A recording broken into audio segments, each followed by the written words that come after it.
see if it does anything.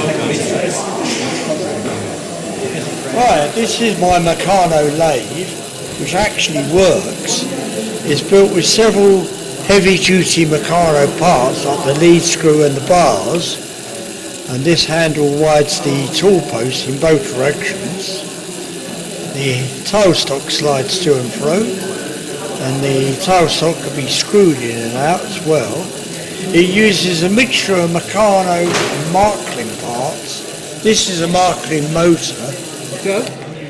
There's the reversing switch, and in here is a back gear which is engaged at the moment, but you can disengage it and the truck will run twice as fast. The pulleys here I made on my lathe, because I wanted a triple belt drive, so it's about 90% Meccano. So there you are, and you can see I've done a little bit of turning on here.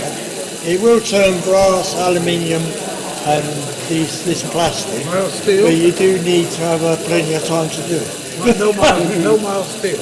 And everything is super massively built. You see I've laminated plates everywhere to give it the rigidity so it doesn't shatter. But even so, you've got very light cuts, but it does work, like my hacksaw.